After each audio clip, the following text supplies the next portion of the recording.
Hello there. I am not Michael Patrick Rooney. So welcome to the 32 minutes of purgatory that we call the D1Baseball Podcast. We are doing another turbo episode, or at least that's the hope here. A little bit of a shuffled up lineup. I am pinch hitting for Rooney. I'm hoping to not go down looking, but we're going to do the best we can. I am joined this week by Kendall Rogers, by Aaron Fitt, your parasocial pals on the college baseball beat, Kendall and Aaron.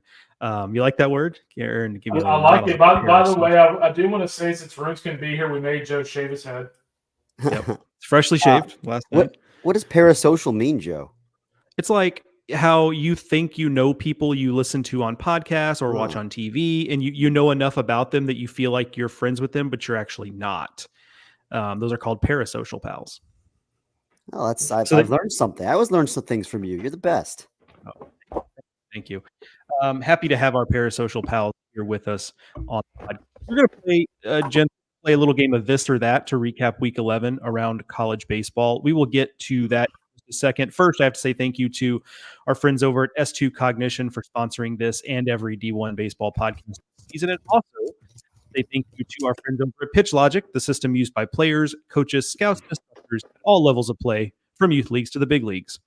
The easy-to-use and affordable technology makes the platform accessible to every player at every level. All the metrics and features used at the highest level. See pitchlogic.com for more information. With the game of this or that, I wish I had one of those little tiny microphones, like game show hosts back in the 70s, really long, tiny ones. And then we had some sort of like the theme song for Match Game or something. But we don't, because we don't have that production value. Joe, did you decide to do today's podcast with sticky tack on your hands? I did. See, they're stuck together. I'm having a hard time pulling them apart. Am I the only person? So we got to address this. Am I the only person who doesn't really give much of a damn about this? I mean, you're the only person with a Texas A&M degree that seems to not really care about it. Yeah, frankly. Well, that's because I hate everybody, including A&M. That's right. So. Mark and I addressed this. Like, if fans are genuinely interested, we're talking about Christian Maracna from Georgia last weekend's series against A&M.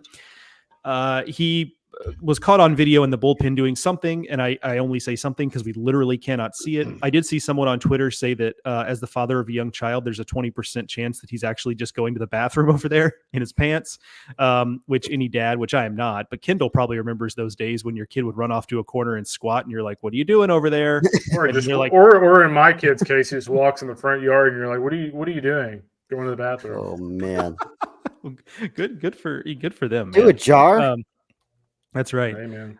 You got to go. You got to go. Maybe Christian Maracna had to go. Maybe he did. See, we don't know.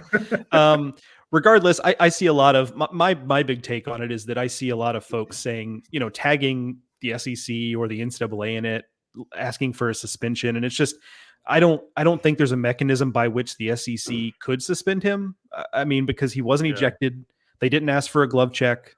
I don't think you can suspend somebody based on a video that looks damning, sure, but we just how do you prove anything? So that's kind of where I'm at with it. Yeah, it is interesting. I am hearing through the grapevine though that there is a chance the NCAA puts in something in the postseason that they actually, like MLB, they actually check your hands periodically to make sure you don't have stuff on there. I mean, I'd be for it. We'll see if that actually happens. I don't know the procedure for that off the top of my head. Can you do that in 4 weeks, 5 weeks? Get that in place? I don't know if you can. Yeah, I mean, it's a simple fix. I mean, the umpires just got to look at the hands. It would just be a matter of, are you able to kind of litigate the punitive measures that would come with that in enough time? Can you imagine? Hey, you think back to last year with the Cam Kennerella ejection against Tennessee. Can you imagine if you're in the ninth inning or something of a regional final and the dude, or after the top of the ninth, the dude comes off the mound and he's got stuff all over his hands? I get it. It's the pitcher's fault, but still, if you're the umpire, after the Canarella deal last year, do you really want to be that guy? And you're going to have to be. So I just wonder if they want to go down that path.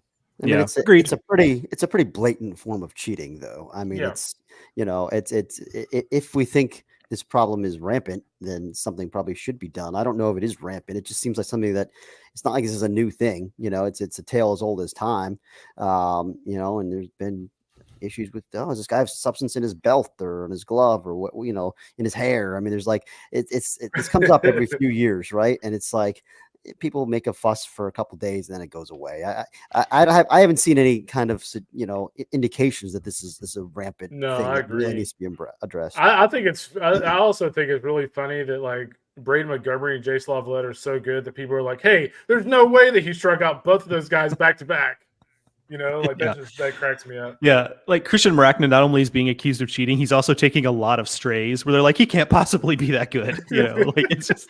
I think whatever, like he gave up a hit or something, like he gave up a double to a guy at Missouri. Like, how did he strike out Montgomery and Lavalette?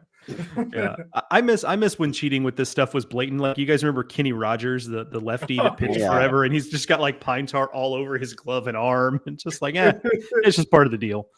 Oh man.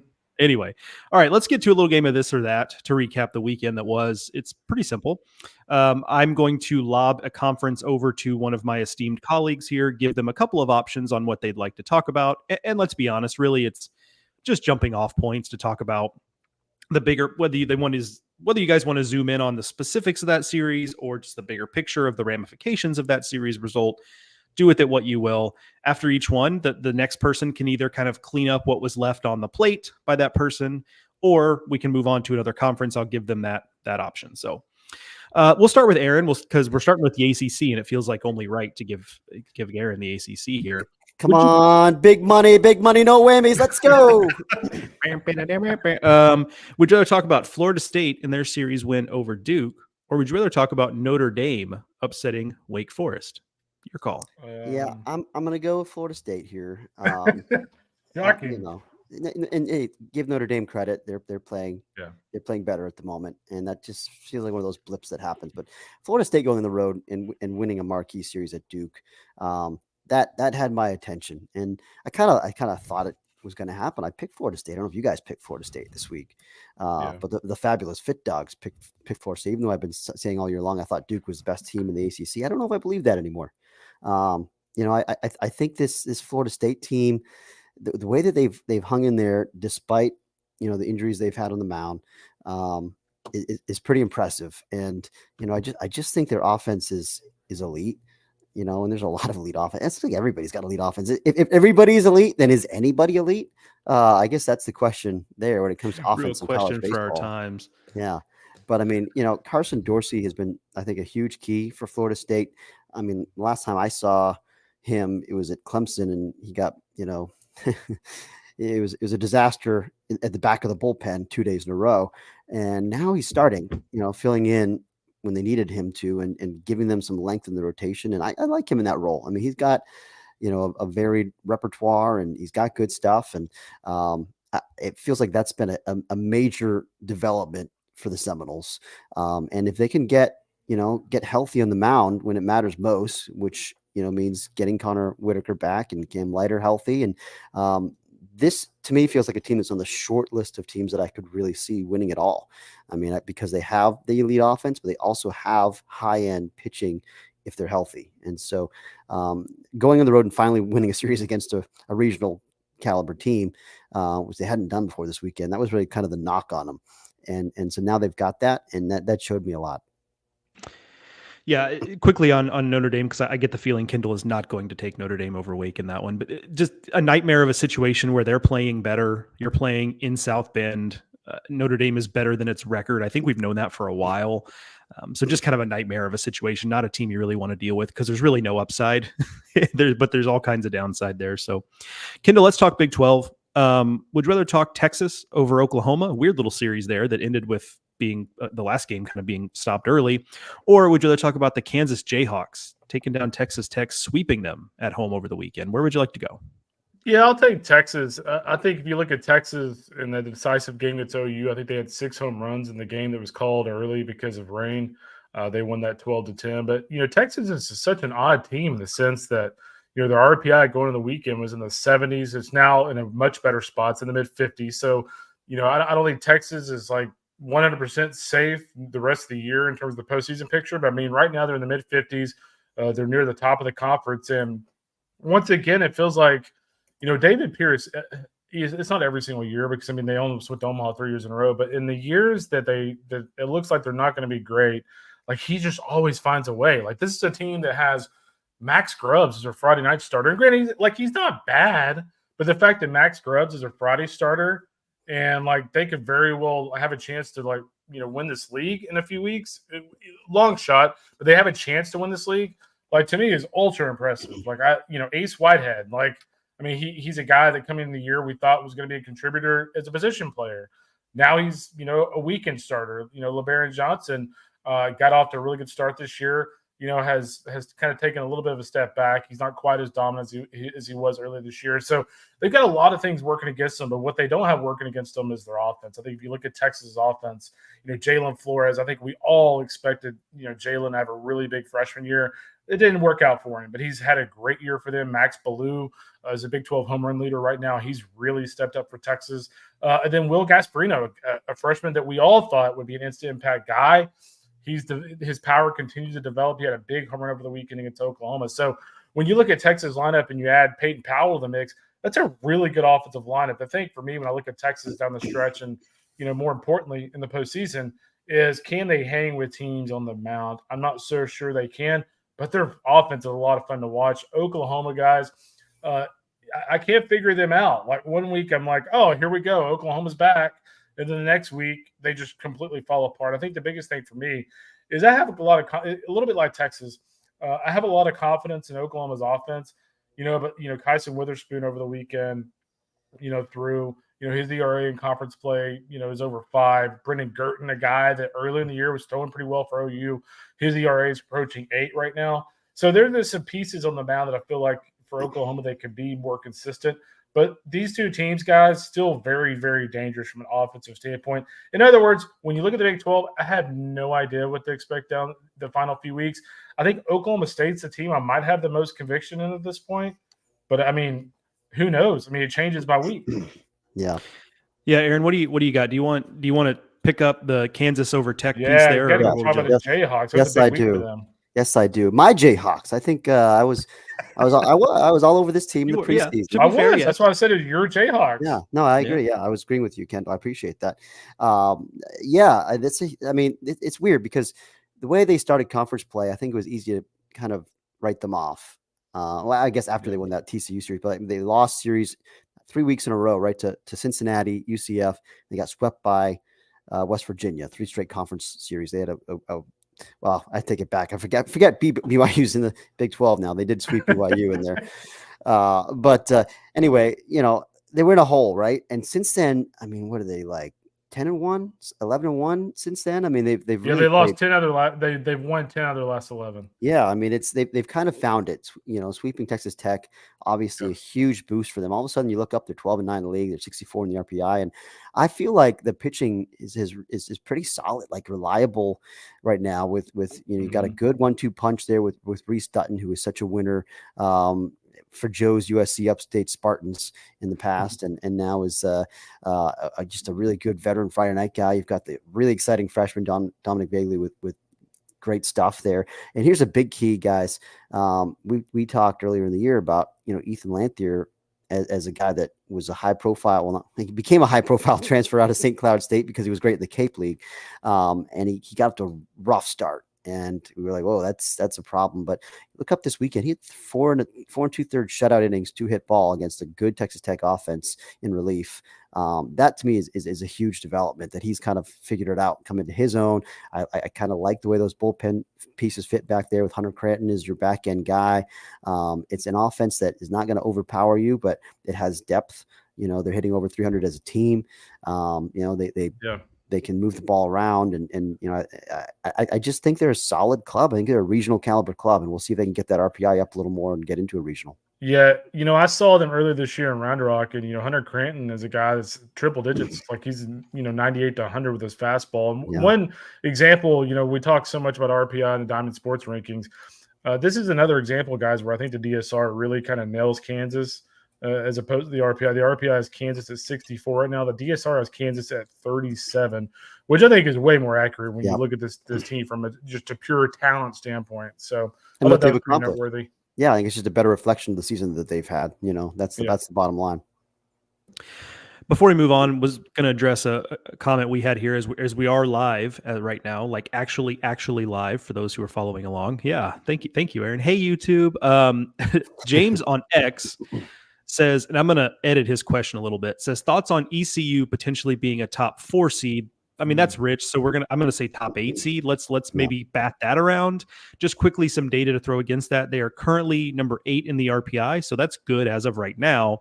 However, the RPI needs report at our friend Boyd's World says that they need to go undefeated the rest of the regular season to stay in the top 8. Now, that does not take into account conference tournament, but obviously they're not going to get a ton of help in the American Athletic Conference tournament. Yeah. I would say this about East Carolina. I think East Carolina is in really good shape for top 8 because the thing is now, and I kind of like briefly went over this in my column this week, and we'll talk more about it in the Nerdcast here in a few hours. But the problem is when you look at outside the top 8 teams, there really are not a lot of contenders right now. I mean, you could argue Oregon State could be a top 8 team. Oklahoma had a bad series. Indiana State, I don't think is going to get in the top 8. Florida State probably replaces Wake Forest this week is my guess. So, I mean, right now, like you're looking at like Wake Forest and Oregon State as your contenders to potentially be ahead of East Carolina. And right now, East Carolina is clearly ahead of those two teams. So I think ECU is actually in a really good spot. And by the way, I think this could be the team that finally gets there. I mean, when you look at their pitching, they've got the pitching now to not, be in a situation like they were against Texas a couple of years ago where they're just out of arms. And I think I've already said on the show, you could book it. This is the year. This is the year for the Pirates. They're going to Omaha. I'm in on that. Will they be a top 8 seed? Joe, I think your point is important here because Kendall's right. If the season ended today, yes. I mean, certainly. Yeah. But the season doesn't end today, and they're going to continue to drop in the RPI. It's just the math. And, we've just seen the way that the committee treats seeding, and it's so RPI heavy. And if they wind up at 12 in the RPI, despite a great record and everything else that they've done and the one marquee series win against North Carolina, I mean, history would suggest they'll probably not get the benefit of the doubt, because the RPI just seems to mean so much for the committee every year. We always say, oh, well, they should look at these other things that, RPI isn't indicative, but at the end of the day, that's winds up being what happens.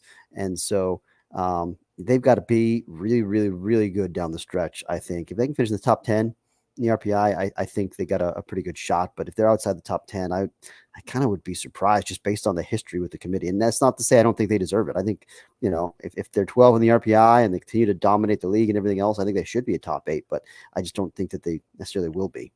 Yeah, I don't know if it'll affect East Carolina necessarily, but I do feel like Oregon State will end up being a top 8 at the end of the day. Like, I think when they're healthy, they're a really good team. It seems like they're getting healthier. And, I think they're going to finish strong. I think they'll probably end up being a top 8. I mean, they pass the eyeball test when they're healthy. It just feels like somebody's going to make a run, whether it's Oregon State, whether it's Wake, whether it's Virginia. I mean, there's some teams lying in the weeds here too. South Carolina. I mean, I know South Carolina fans have Mark Kingston fired like a month and a half ago, but I mean, they're 11th in the RPI. They have Missouri on the road and then Georgia at home. If they win those two series, I mean, they're going into the Tennessee series. I mean, potentially playing into this mix. Yep. I mean, playing to the top 8. And probably if they win those two series, they're probably like a lock to be a top 16. So I would agree. Keep it on the Gamecocks too. Yeah, I mean, somebody's going to win the SEC and ACC tournaments. Unless it's a team that's already locked into a top 8, that ends up being a big feather in the cap for those teams. Go back and look. Do yourself a favor, listeners, if you're not aware of this history, and I've said this before, go back and look at the paths East Carolina has had to go through when they get to supers. In 2021, they go up against the rocker and lighter Vanderbilt. It's like, good luck. But that's not the only example. They always end up and part of this is because they're so rarely a top 8 seed because of conference affiliation and what have you. They always end up opposite, like just an absolute juggernaut. They're never the team that gets their history has been they're never the team that gets lucky and like, oh, the regional opposite us was won by a 3 seed. Like that's never happened to East Carolina. And so they have to beat Texas. Like, Texas wasn't amazing that year, but like preseason number 1 that year though. Yeah, but like beating Texas in a super, they're going to play over their skis a little bit, no matter what. For sure. And that felt like the year because ECU was at home. that time, and they had a great team, and they, if I recall, they won the first game, and they blew the second one, right? Yeah, they were up late in the second one, and everyone was already kind of in party mode in the late innings in the second game, and then the wheels fell off. Dylan Campbell arrived. Lucy pulled the football on him again, but I mean, you think back the one year that they had to go to Louisville, and they're just an absolutely loaded Louisville team, right? I mean, and ECU had real pitching that year too, like they do this year. I think this year their frontline pitching, it might be even better though with the Savage and Root. If Root's healthy, I guess Root was skipped in the rotation this week, maybe to get a little extra rest. We'll see how that plays out. But anyway, I'm on the Pirates, but it'll be interesting to see how it plays out.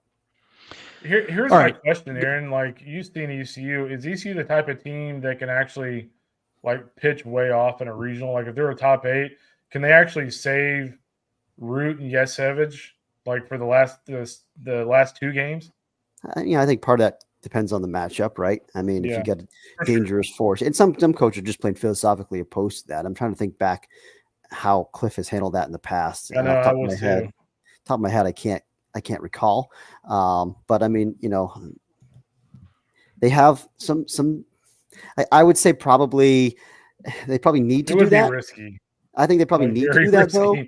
Because, it's really like those 2 guys are so much better than the rest of their starting options that I think if you can save those guys for Saturday and Sunday, it really gives you your best chance. I always say you're there to win a regional, not to win 2 games. Exactly. I will say I went back to 2021. That was Gavin Williams as their ace. Right. Their first regional game was Norfolk State. They pitched Carson Wisenhunt, who at the time we didn't know was Carson Wisenhunt necessarily. That was 2022 was the year he popped. I think I have that correctly, but regardless, they pitched off theoretically in that first game. So that's a data point there. Okay. I'm actually going to, I tell you what, I'm not going to do this. I'm going to go against type here, and I'm going to give Kendall the Pac-12. Love it. You've got Oregon State over Oregon. You've got Utah sweeping UCLA. Where would you like to go? I'll just say Oregon State. This is a team that, obviously, went through it a couple weeks ago against Cal. Didn't play very well, getting swept by those guys. But, it's like we were just talking about. We just talked about Oregon State for a couple of minutes a bit ago. And I just think this is a team that, top to bottom, like when they're healthy, when they're rolling, they're a really good team. I watched one of those games over the weekend, and, they dominated Oregon in one of those games. And, again, I just think that they're very dangerous if they can pitch. Aiden May over the weekend, if you go look at his stat line, he had a terrific start against Oregon, and he was kind of one of those guys that come in the year and to invoke Coach Rooney. He and all the rest of them were kind of skeptical that he could take that big step forward. And when he's been healthy this year for them, he's pitched really well. And it's electric stuff. Like it's firm. It's 94, 96 with really good off speed stuff. So when he's healthy, he pitches pretty well. He gives in a really solid frontline ace. And, with Bazana and Guerra and guys like that, we all know they can hit. So I think as long as they stay like this, from a health standpoint, I think they're in pretty good shape down the stretch. Oregon, scary series coming up this weekend. They go to Utah to face the U2. They've lost one series this year, Hendo and company, and it was to Oregon State in a really hard-fought series. I mean, if you go look through all those box scores, it was not like Oregon State dominated them. It was far from it. It was a very competitive series. So Utah, one of the best stories in college baseball this year. And that's where I want to go is I'll take that in this case, Joe, in the this or that game. The Utes are good. I mean, that's the bottom line. And they can really pitch, guys. That kind of stands out to me. They got 3 quality starts this weekend. And I know UCLA is kind of, I don't know if they're in tank mode or what, but boy, they're not good. I'm not going to say they're in tank mode, but I mean they're not good. 180 RPI, I think. Yeah. Oh. I thought that's impossible for UCLA to have a RPI nearing 200. It's really amazing. And that's a different topic, but I'd rather focus on the positive here, and that's Utah.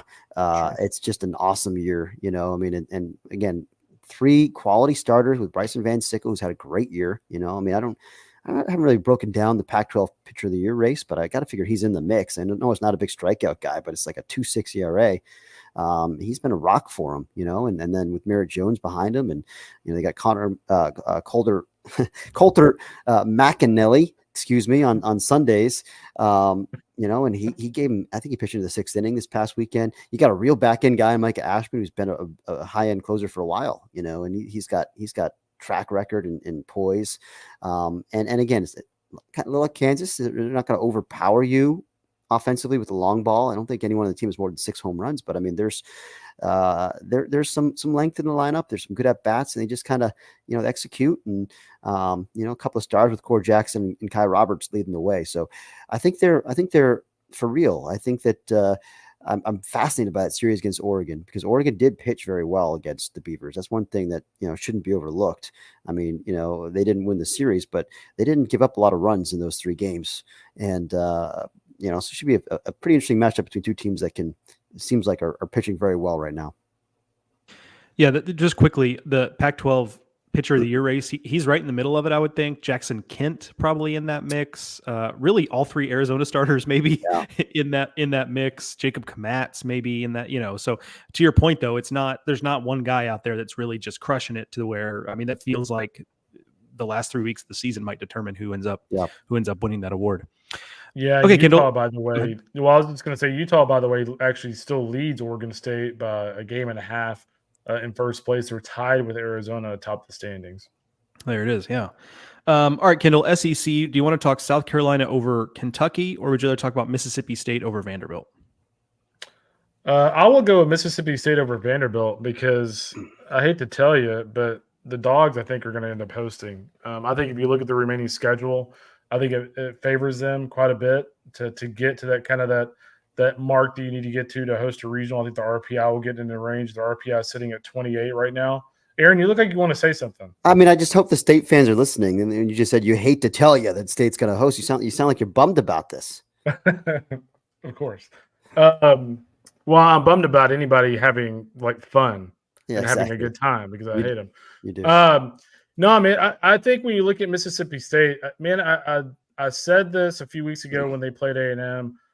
I just really like their offensive lineup. It feels like, top to bottom, it's not a lineup that overwhelms you, but, Hunter Hines got off to a really slow start this year. You think back to the A&M series when he had the big home run to lead them to a win in one of those games. Over the weekend, he gets the big hit late in the game to give them the win. Sinjay threw really well for them against Vanderbilt. Cal Steven continues to throw really well. To me, that's been the biggest surprise to me, because, you look at him earlier in the year, guys, he had really struggled. And as of late, the last few weeks, it's fastball in the low 90s. The slider's been a big weapon for him. He has become a legitimate frontline pitcher. And without Nate Dome, that was very much needed for State to kind of maintain this level of play. So I like where they're at. I love the fact that they can win games late like that, and they're feeling it, man. Whether it's Lamonis after the game, and you look at the post game videos, it kind of cracked me up. He was yelling into the camera. The Dogs are feeling a little bit, guys. And when a team like that has that kind of home field advantage and they're feeling it, they're in a really good spot. Did Lamonis give him anything is possible, like KG style? That would have been great. That would have been great. Cleaning up something, because I don't need to. Nope, Kendall, I'm going to change the subject, so you go ahead. No, you go ahead. Okay, all right. Mea culpa. I was going to clean something up because I don't need these Carolina fans after me. Whisenhunt's best year was 2021. He was the number 2 starter, though, so they did pitch off that day. Technically, 2022, of course, was the year Carson Whisenhunt did not pitch. So I just wanted to clean that up, because I know the Pirates fans, a great fan base. I'm sure they would make sure I understood that I was incorrect about that. So that's right. By the way, I'm going to go back a little bit too. By the way, since I made a dig at South Carolina fans for firing Kingston a month and a half ago, I can't let Mississippi State fans slide. You guys wanted him fired a month ago as well, and the dude's going to host a regional, so back off.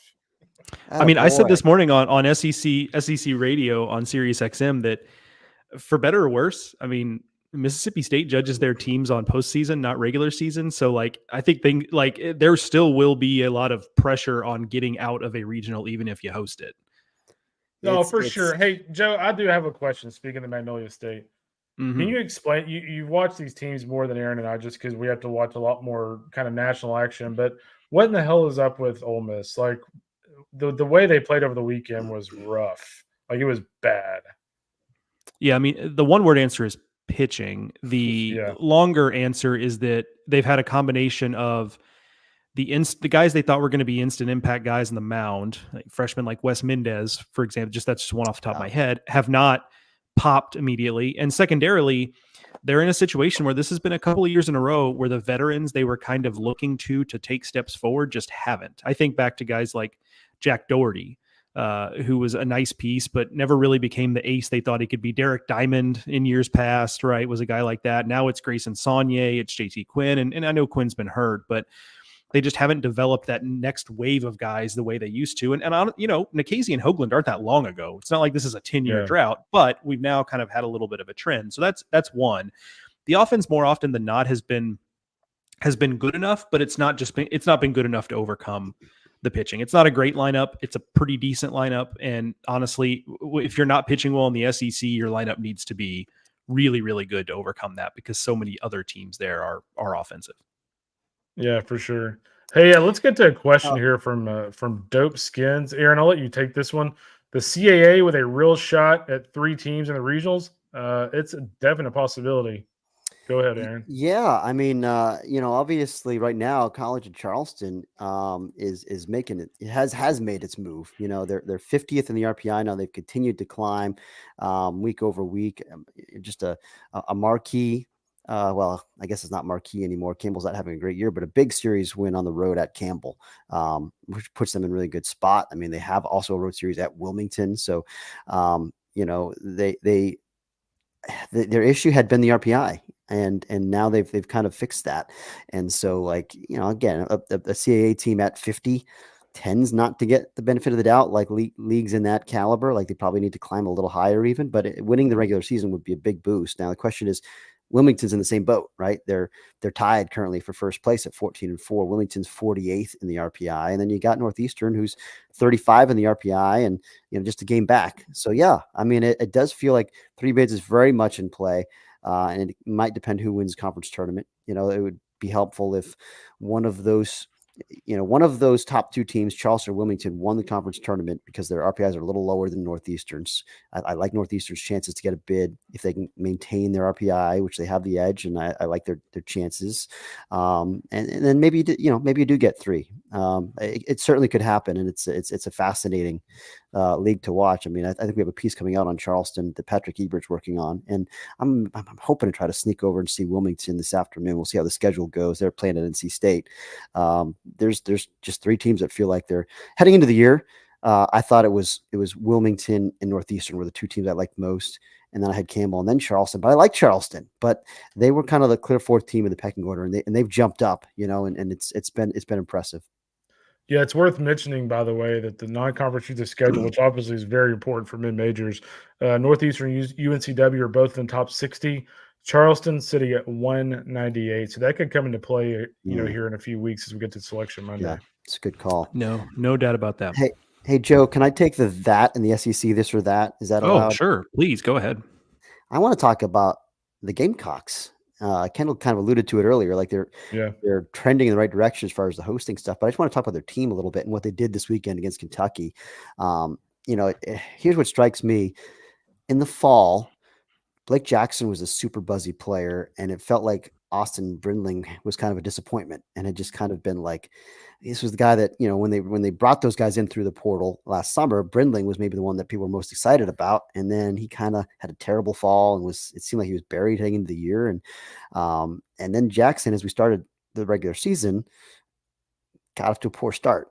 And it's like, are any of these guys going to pan out? And now you look up, and all of a sudden, Brindling's leading off and playing well. I mean, I think he had 6, 7, 8 hits this weekend against Kentucky. I mean, he's been a spark plug. Jackson had some big hits as well. He had I think a big game in one of those games this weekend. Walk-off home run in the first game. That's right, exactly. So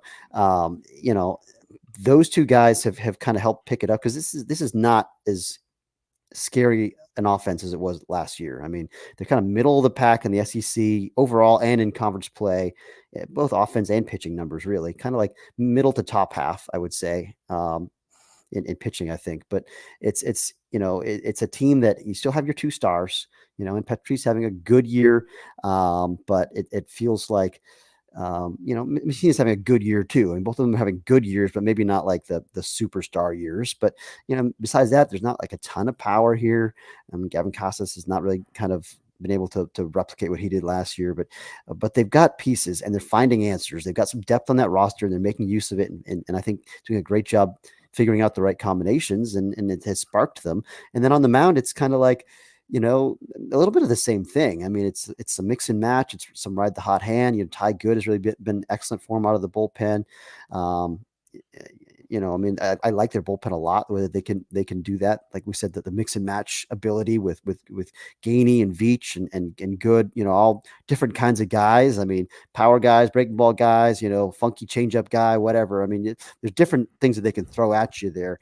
And then SQ, just kind of a nice, reliable innings eating, sinker slider guy. I mean, it feels like it's not super sexy, but in this day and age, it can kind of work a little bit. And so I like the way that they've come together on the mound. And I think that they're a team that has just been lying in the weeds this year. And maybe people weren't paying a whole lot of attention, but they've held it together. They haven't been swept and now they could host a regional and they could get to Omaha. I mean, I don't think their team's awesome, but I think they're kind of gritty. And I think that they have experience, and there is some star power there. And if those guys are hot at the right time, especially like if Petrie and Messina go on a heater, I mean, they can carry you. So there's a lot to kind of like about this team. Yeah. By the way, you mentioned how good Ty Good has been in for the Gamecocks in SEC play. Ty Good has a 182 OBA. Yeah, very, very impressive. How about that? Yeah, he always had good, good stuff at Charleston. Nice career at College of Charleston, and it's like. I always liked him. I mean, he's kind of a smaller frame guy, a little quick arm with a big sharp breaking ball and a really good changeup. And it's like, hey, this guy's got stuff. I didn't know if it would translate to the SEC. I was frankly like a little, we'll see, and he's been awesome for him. He's been a godsend for him. Yeah, Trey Pooser's been good for Kentucky as well. I mean, those two College Charleston guys. Imagine how good Charleston would be if they were both still on the Charleston roster. Okay, real quick, let's wrap up quickly on this. I will lump the Sun Belt into the wild card options. So we've got 5 options here. So we'll start with Kendall. Here we go. 5 options. Choose the one you want, Kendall. We've got the Cajuns over Southern Miss, Troy over Coastal, Indiana State over Southern Illinois, Georgetown sweeping Creighton, or what I'm assuming you're going to choose, Kendall, Presbyterian over USC Upstate. I will not talk about Presbyterian. I'm not up to speed on the Blue Hose. That's good. You leave it for Aaron. That's fine. Yeah. Okay, I'll leave it for Aaron. Aaron, do your homework real quick. I already talked about him last week on the show. I think I was gave him some love. Fair enough. Okay. I'll go with Troy. This was a team that coming into the year that, Aaron saw in the fall, thought they were really impressive. I think we all thought that Troy would take a big step forward this year. They were much improved last year to Skylar Meade.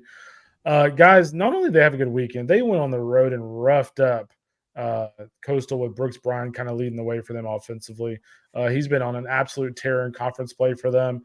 So I just think, Troy, to me, like there's a ton of healing with this team because we all knew they had the talent to make a big move this year. They're finally playing at that level, and they still have some work to do from an RPI standpoint, but they continue to climb the Sun Belt standings.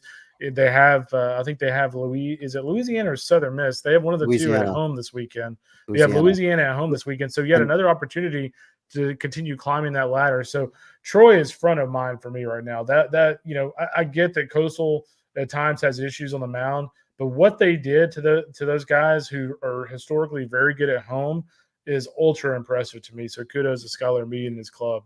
And rumor has it that D1Baseball's own Aaron Fitt is going to be in the house at Riddle Pace. Riddle Pace. It's going to be at Embry Riddle Aeronautical University this weekend. Just dropping in on Embry Riddle. The lack of hashtag disrespect. I'm excited about it. They they did a great job with that ballpark too. And last time I was there in the fall, I think they were still kind of working on some finishing touches there. So excited to see it. But they'll have a great atmosphere. I'm probably gonna start my weekend in Athens and then go down to Troy for the next 2 games. Fun little trip. Joe, I'm gonna give you Georgetown. All right. Excited. My Hoyas, many people are saying. Sure. I saw Georgetown in the fall and liked them. They played Maryland and they have some talent on that club. Obviously we've written about Everett Catlett, who was kind of a summer star last year, breakout guy in the NECBL. I saw him in the All-Star game, and it's like this big 6'7" lefty with like a low 3/4 slot. It's like, I don't know, 93, 95 with life. And, it's like, it's a real arm, but he'd never done it in the spring. His numbers in the spring in the past were poor. And you look up now and it's like, hey, like this he's doing it. I mean, he's 5-1, 2.93 ERA. He still has some walks, but he's striking out guys. And I think he's going to be a pretty good draft. I don't know where we've got him on our list right now, but he's a real ace, and I think that helps. And Andrew Williams has been awesome for him in the rotation. Marcel Mastroianni. I mean, it's a team that has, I think, a few arms there that they can lean on in the rotation, and then Nick Davis at the back end. It's a pretty good combination. I think you've got a little bit of pop here. Owen Carapalati, we both saw in the Cape League last year. Joe having a solid year, hitting for some power for him, along with Christian Fika at first base, who's certainly a performer, hitting for average and power. He's a really good player. And Jake Hyde is still there. I mean, he's kind of like, again, a veteran guy who's performed a lot, produced a lot in his career. That's a good group to build around. And for them to go, was that a series at Creighton this past weekend? Yeah, they only ended up playing 2. They got one That's game right. banged, so 2-game sweep. Yeah, for them to go out there and win those 2 games, coming, with Creighton coming off a 2-game midweek sweep of Coastal Carolina, and you're thinking, oh, Creighton's riding high. Maybe they're about to make their move. All of a sudden, Georgetown might be in better at large position than Creighton, because Georgetown's 10-4 in the league and Creighton's 4-7. And I know Creighton's still a few spots higher in the RPI. They've taken a little bit of a drop down to the 50s, but Georgetown's climbed back up to 63. Like, they're in striking distance. I mean, I don't know if the numbers are going to work out for them, but I think they have a regional caliber team. Edwin Thompson has just done an awesome job building that program. Is really amazing. I think what he's done. I think he's a great coach. He has been for a long time. He was good at Eastern Kentucky. He was good as a pitching coach at Duke. I mean, he's got a great track record, and I just think it's a cool program right now with some momentum. Yeah, it's I thought Georgetown gets swept by UConn, and you kind of think, oh well, this was fun, but okay, now they're going to play UConn, they're going to play Creighton, and like they're going to fall. But to fight back and do what they did against Creighton, really impressive. And Creighton, I think, learning the hard way, not that they didn't already know this, but when you only play 18 conference games, which I think is still the number in the Big East, maybe it's 21 now, but I think it's still 18. I mean, you just don't have a lot of room to bounce back if you take a bad weekend. And so they're, at 4-7, they don't really have a lot of margin for error there in that league. I think it is 21. 21, so okay. A little time. But yeah, I mean, like, the bottom line is, if you're in the Big East and you don't finish in the top 3 in the standings, even if you have an RPI in the 40s, I just don't think you're going to get in. I mean, you just playing in a league like that, you got to do better in your regular season. So they really got to make a run. Yeah. All right. Real quick on one more question on YouTube. Nicholas Doherty, and I do this out of love because Nicholas is a frequent commenter on my weekend waypoints videos. So we'll get him in. It's like a VIP entrance. I just let him in the side door. He's like your Bill Gessler. Anyway, go on. Yeah, I don't know what that is, but sure. He asked how many SEC teams we think are getting in. I'm just going to say 9 or 10. This is not the year that we're going to be talking about 11. The numbers just aren't there. There's too many teams that are right around 500 in the league. Some teams going to end up 13 and 17 and left out. I think that's kind of what we're looking at that kind of year. So certainly not any more than we've ever seen, but I think at this point, it seems kind of like 9 is the floor for what the SEC is these days. Yep. Yeah. Two quick notes to kind of finish off with. Actually, Shock will have this in his column later today. Indiana State guys with the series win over SIU over the weekend, 16 straight conference series wins for the Sycamores. Just an incredible run by Mitch Hannes and his staff there at ISU. And then in the Big Ten, we didn't really talk about the Big Ten much, but guys, there's 5 teams with either tied or within 1 game of first place. Purdue and Illinois now in first place. Nebraska, Indiana, Michigan, all just 1 game back in the Big Ten. So a really interesting regular season title race coming up for the Big Ten. And Indiana is the team that I'm super intrigued by, because I always kind of thought they were going to make a run, even though they got off to that rough start. But they played such a grueling non-conference. And if you look at their first 4 or 5 weekends, and they're playing teams like Duke, Coastal Carolina, Alabama, DBU, Arizona, Troy. They had that home series against that they lost, which was kind of a missed opportunity. But and then they start conference play with a series loss to Illinois, and it's like, oh boy, like they felt like they were in trouble at that point. But I mean, this was a team that's almost preseason top 25. And I felt like, and I know, talking to Coach Mercer earlier in the year, he felt like if we can just survive this, like playing these guys is going to make us better down the stretch. We have a good team. They do have a good team. They have a lot of talent there, and they're figuring it out now. They swept Rutgers this weekend, and now they have a huge series at Purdue, who is just a neat, kind of a little bit of a surprise story. I mean, doing a good job, just kind of quietly over there, and like you said, tied for first. So that series has huge ramifications for the postseason. No doubt about it. Let's call it there, folks. Good episode there. We went over the 32 minutes, but part of that was we had good questions from you guys in the chat. We always appreciate that. And the interaction kind of making us think on our feet a little bit. That's always a lot of fun. So I appreciate all of you who did that. Thank you to our sponsors, S2 Cognition and Pitch Logic, for sponsoring this episode of the D1 Baseball Podcast. Thank you again to Kendall and Aaron for joining me. Runes, we miss you. We will see you back on this Thursday's episode previewing the weekend that will be ahead of us in college baseball. Thank you all for listening. We'll talk to y'all soon.